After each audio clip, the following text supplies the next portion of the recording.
Hello and welcome back to the Dan Cave and welcome to part 3 of the video build series for the Suzuki GSX-RR, just two R's, MotoGP bike. This is part 3. Obviously, that comes after part 1 and part 2, very sensibly. Welcome to part 3. Part 3 is going to get the engine done, engine and frame. So part 1 did kind of prep work, prime paint. Part 2 then did decals and clear coat. So those bits have been set aside, and part 3 is going to cover basically build up of the engine and frame. So, all the prep work, prime paint, etc. So runs probably about 30 minutes. So reasonably short, but nicely compartmentalized. Which is, I think, how I kind of wanted to do this build series. So welcome to part 3. Thanks for coming on over. If you're new here, please subscribe. Please drop a like. Feel free to leave a comment. If you're not new here, thank you for subscribing. And also feel free to like the video and leave a comment. I'm not going to hang around. I'm going to let the work do the talking with me voicing it over. So I guess it's still me doing the talking. So let's head on over the bench and let's see how I get on with part 3 and building up the engine. So, as is traditional and usual, I'll be back at the end for a little bit of a sum up. And yes, it'll look good when it's finished. So, see you in a moment on the bench and a little bit later. Over we go. So, welcome to part 3. Part 3 is all about engine and frame. So in this kit there is a lot of parts to the engine, a lot of detail painting. So as you can imagine, we're going to start with getting all those parts off the sprue. To the engine itself, the main body of the engine is made up of 5 or 6 parts. There's then a lot of ancillary components that sit on the engine as well. Various diagnostic ports, I think, on the side of the engine. Various little covers, various little coil packs that sit on top of the engine.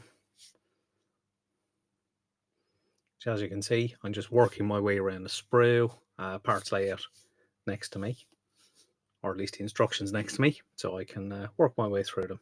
And of course, once they're off the sprue, you need to clean up all those attachment points. So at the moment, mainly just using a knife just to clean off the edge of those components. The D-spay cutters that I use do cut them down quite well. Once I'm happy with that, main block of the engine can then be glued together using some Tamiya extra thin. And there is kind of an internal strengthening bar that sits between the kind of two main halves. So that'll just glue in as well between the two halves of the engine. And as you can see, we've got the main sides of the engine put together. So just using that Tamiya extra thin to run into any of the joints, capillary reaction, and it'll just flow along and glue them absolutely perfectly.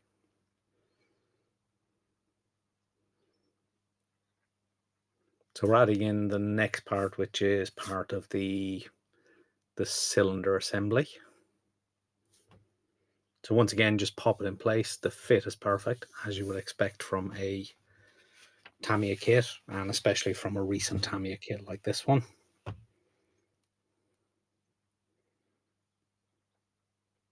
So you just pop the parts in place, run a bit of extra thin into it, and those parts will glue absolutely fine.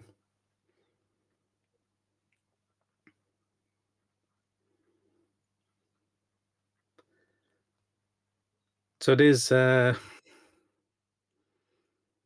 of, as you're progressing through this stage of the kit, you can kind of see why people are very impressed with this kit.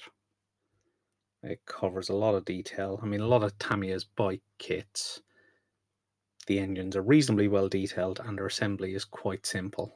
But I don't think I've built a bike kit yet from Tamiya with a number of parts on it like this one.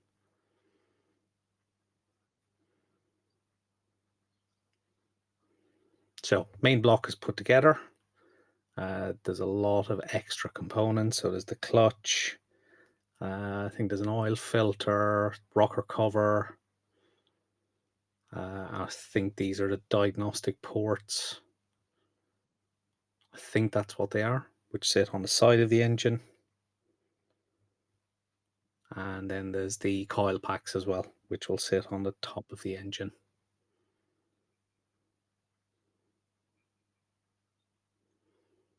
So I do like to break this down into kind of little mini steps. Essentially, at this stage, I'm just following the instructions.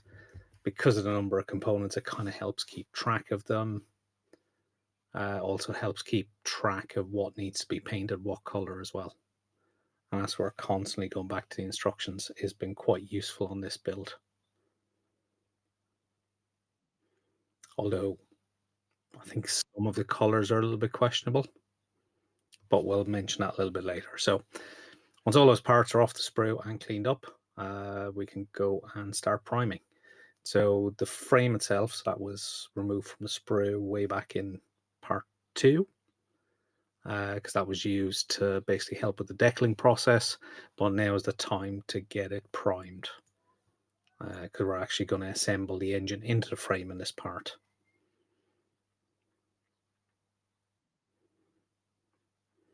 So work your way through the parts. Basically next to me on the bench, I've got basically a tray with all those parts mounted. Just work your way through, build up the paint coverage from the UMP black primer. Generally, I like quite a light first coat, kind of like a dusty matte coat. Gives a good kind of base coat for the subsequent layers to adhere to. Once that first coat is done and visibly looking dry, I tend to go back then in with a second coat. Depending on color of the plastic, if it's black plastic, it might get away with 2 coats. On the engine itself, I think I've ended up doing 3 coats. But yeah, so just work your way through that parts. I lost count of how many parts I've primed for this bit. I'm obviously not going to show them all because it is just me priming. So once that primer's had a good few hours to dry, it's time to head back in with some color. So for the engine block itself, so that's going to get coated in, I think it's XF16 flat aluminium.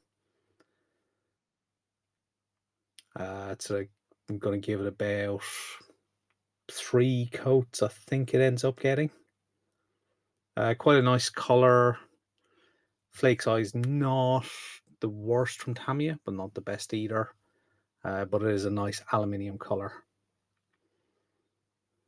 So yeah, so a lot of kind of make sure you get all the angles on this part. There's a lot of nooks and crannies to keep moving the part, get the airbrush moving around, make sure you get into all those little detailed pockets, etc. And then just build up that aluminium color as shown. So the air intake box, which sits on top of the engine, so that's getting a coat of Tamiya. And I need to check. X12 Gold. Again, the Tamiya X range and XF range of metallics, the flake size is not brilliant. But then, of course, on a motorbike like this with lots of fairings, very little of this will be seen once the kit is completed. So I'm not overly bothered. I could have used super metallic gold, which I do have, which is a much better lacquer gold color, but I just went with the X12 because that's some already pre-thinned. So top of the engine, top of the cylinders, so that's painted in, check, I think it's LP20, which is light gunmetal. So everything's been masked off for that. And basically a couple of coats of LP20. And once again proving you can put lacquers over acrylics. Not a problem as long as that acrylic is cured first and you use light coats and don't flood it. Clutch is then painted in X34, I think, by the looks of it, which is metallic brown. Yes, X34. So again, slowly build up those colors. Give it about 2 or 3 coats. And then the rocker cover is in X33 bronze, which is also used for what looks like the oil catcher on the sump of the engine. Now, this is the one color I wasn't sure about. It's a nice color, but I think the flake size in this particular color is not brilliant. A little bit disappointing, but as I said already, everything's going to be buttoned up with fairings, so it's not really going to be a highly visible area. So for the frame itself, because it's going to be quite visible, I've chosen to go with Mr. Hobby Super Metallic 201, which is, it's just behind me, which is super fine silver too, because I didn't actually have the required LP48. So there's a few bits on the frame have been masked. So they've been masked using a liquid mask and some masking tape then to block out the rest of the areas. Now, off camera, when I went back to remove the masking tape, just produced a terrible finish. Really wasn't happy with it. And then I also spotted I'd missed a couple of seam lines and some sprue attachment points. Now this is because I forgot to do the cleanup when I used the frame as part of the decaling process. And then forgot about it when I went into primer and didn't really notice it. So I end up correcting that and I end up respraying, but I don't mask the areas that are masked here. I end up going back to brush paint them in semi-gloss black. But however, that's not a huge issue, as the more visible parts will be covered with some carbon fiber decals anyway. So here I am doing the respray.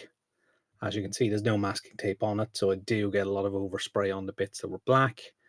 They'll just get brush painted and the carbon fiber decal will cover most of it anyway. But as you can see, that super metallic from Mr. Hobby is a lovely color, got incredibly fine pigments. So once all those airbrush parts have been left to dry for a suitable period of time, it's time to do some brush painting. So there's a lot of detail kind of paint call outs. There's no way a lot of these will ever be possible to mask properly. So for me, it's straight to the paintbrush and it's quite enjoyable. So there's plenty of bits that are silver as the call out. So I'm using Model Air Silver, which actually works very well as a brush paint. And at the bottom of the screen, you can see the detail magnifier from my Optivisor, which I'm finding I use more and more often. Certainly with any detail painting like this, it's a worthwhile investment. Much less strain on your eyesight.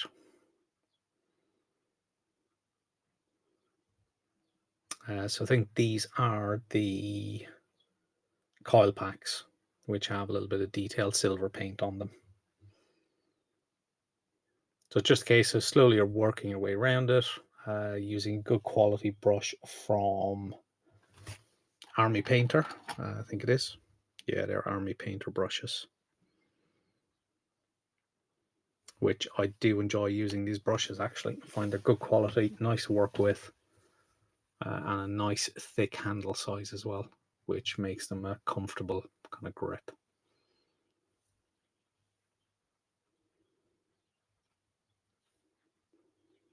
So detailed parts like this, that there's no way that you could mask them. So for parts like this, brush painting is the only real viable option.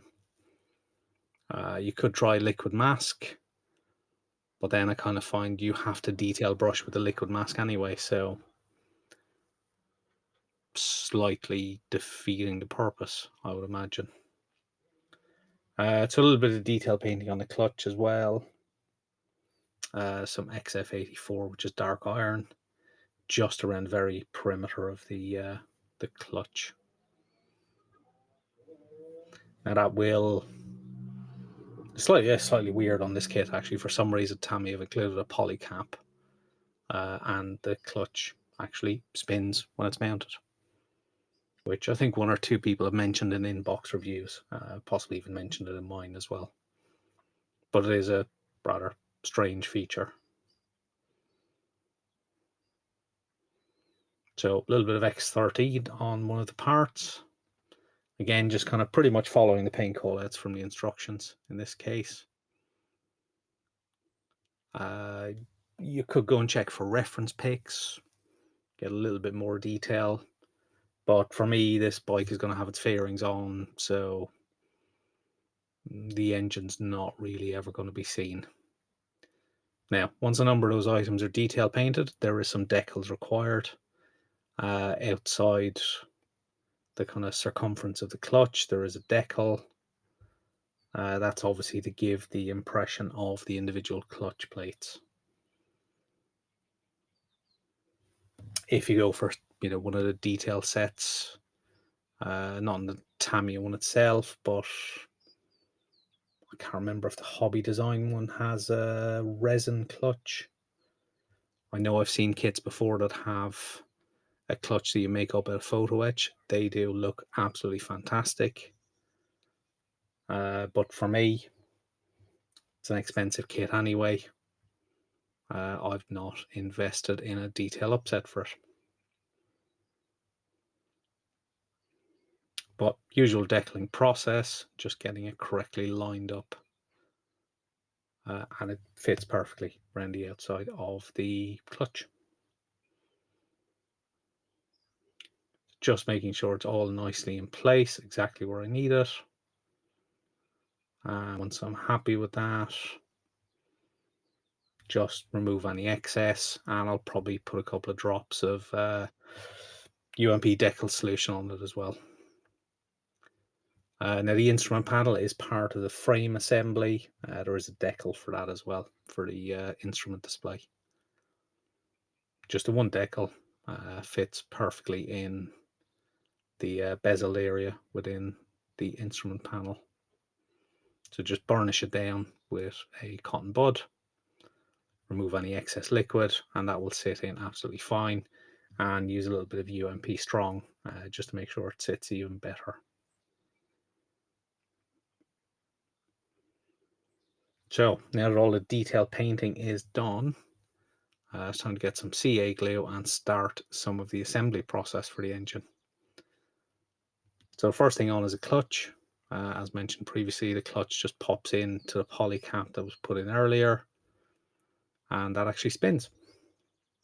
Very nice. And then there's a number of little plates and ports on the outside of the engine. So just a little dot of CA glue in an appropriate place.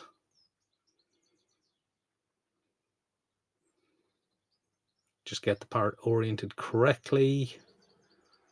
Generally with Tamiya, parts are handed, or the attachment plugs are shaped correctly, so you can't really install parts in the wrong way, which is always nice.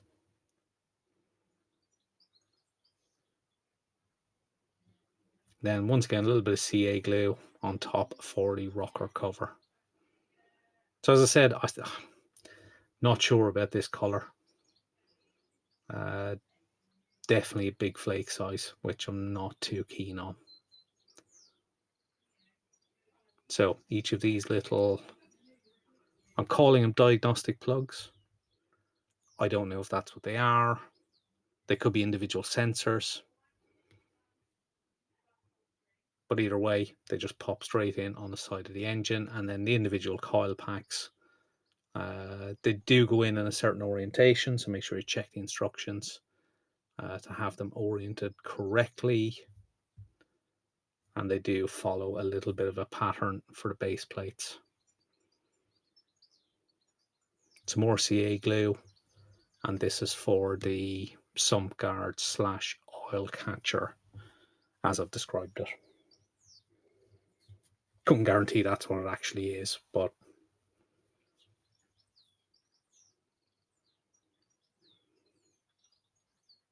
and then there's a final part of the exterior of the engine which slots into place.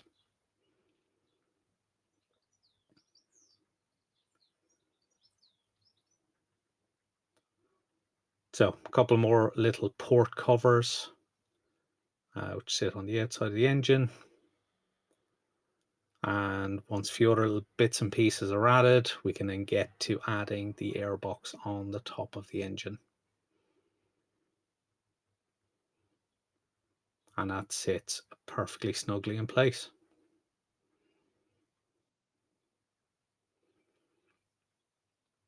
So, as said earlier, there was a little bit of a respray job on the frame. And I'm just filling back in the areas where there's some overspray using some Revell semi-gloss black equivalent. I think they call it matte silk, but it's essentially a semi-gloss black. So just filling that in with a little bit of brush painting. The highly visible sections of this are going to be covered in carbon fiber decals anyway, so not too concerned about that. But the brush painting has gone on reasonably well. So mounted on the frame itself is what looks like the master cylinder for the rear brake. That will also get a little bit of detail painting as well at this stage. But that's the case of either follow the instructions, the color callouts, or if you choose to look at reference pics and go your own scheme, that's absolutely fine as well. I've gone with the instructions in this case. They look reasonably close to what I can see in photos. So once all those parts have dried, where detailed painting has been done, glue is dried, we can stick the two halves of the frame together. There's a little spacer at the back, so that goes in place, and a little bit of CA glue at the front end. Not too worried about how well together it's stuck, as the engine will actually be screwed in through the frame on both sides, and that will actually hold it together very well. So there is kind of like a center hub for the steering as well. That pops in as well. That was of course sprayed with all the other parts, with the addition of some clear blue over the top as well. So before you start screwing in any parts, just make sure the engine slots in, make sure nothing is fouling. Obviously with care, make sure you don't scratch any paint. And then of course, when you're adding in the screws, also make sure there's no slipping either, as you don't want to ruin all your paint job at this stage with a nice scratch from a screwdriver head. So there's 4 screws in total. 3 shorter ones, 1 slightly longer one, 2 on the left, 2 on the right. And that all screws together quite nicely, as you would expect from any Tamiya kit.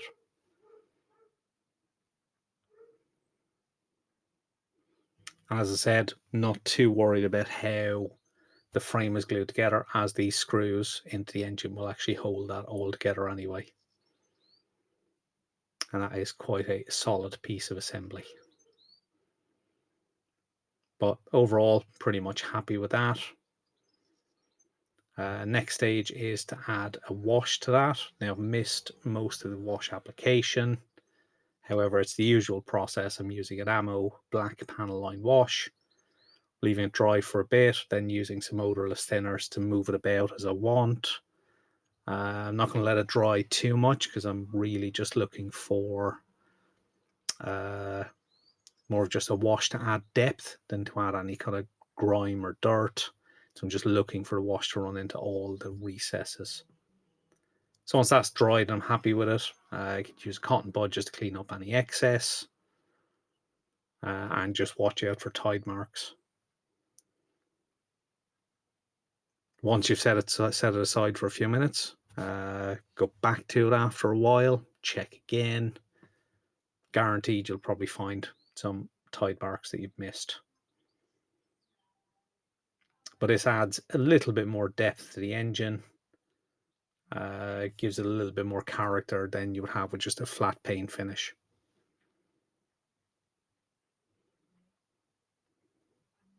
But overall, it's an essential step, certainly for any metallic coloured engines. Just brings them to life a little bit more than that flat paint finish. So I'm just doing quick final checks. Once I'm happy with everything,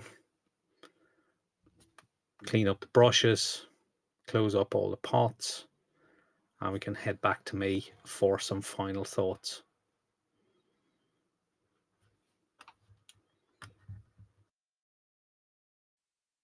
There we go. That's part 3 done and dusted. That's the engine done. In the frame, there is some carbon fibre that will go on the frame as well.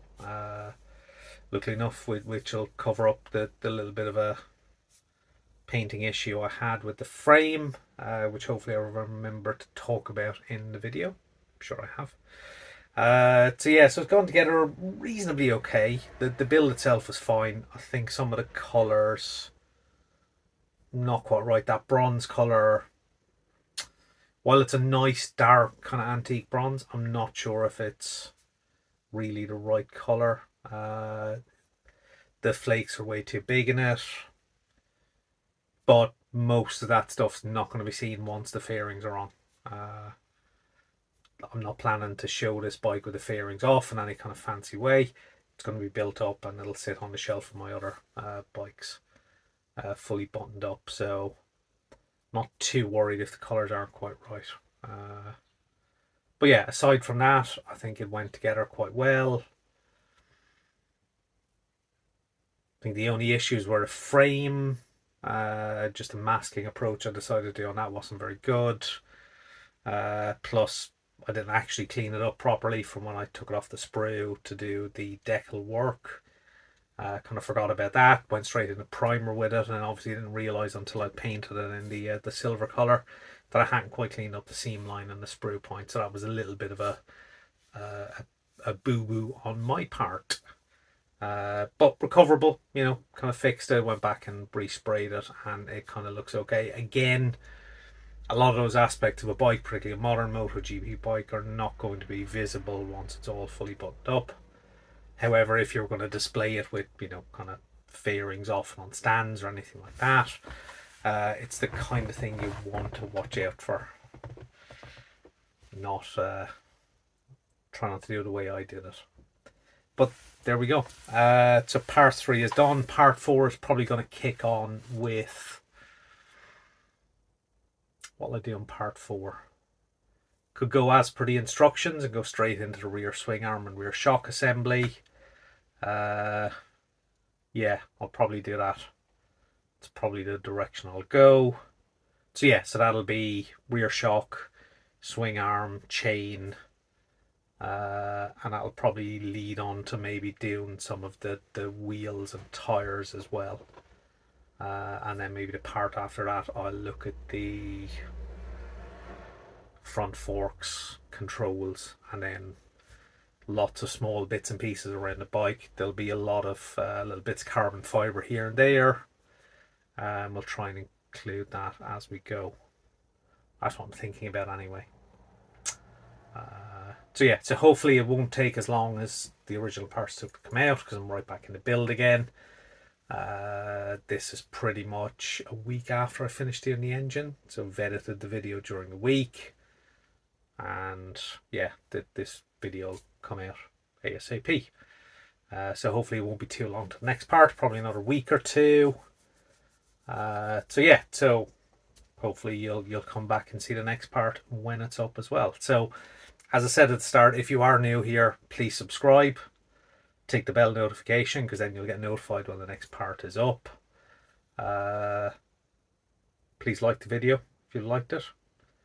If you're not new here, once again, thanks for being a subscriber, thanks for coming back, and again, please like the video if you can. If I can get these videos to 50 likes, that'll really boost the channel, and that'd be really great. and of course feel free to leave any comments should you wish. So in summary, thank you for watching, thank you for putting up with me, and I will see you in probably a bench update first, but I'll definitely see you in the next part of this video. So thanks for watching, and I'll see you all very soon.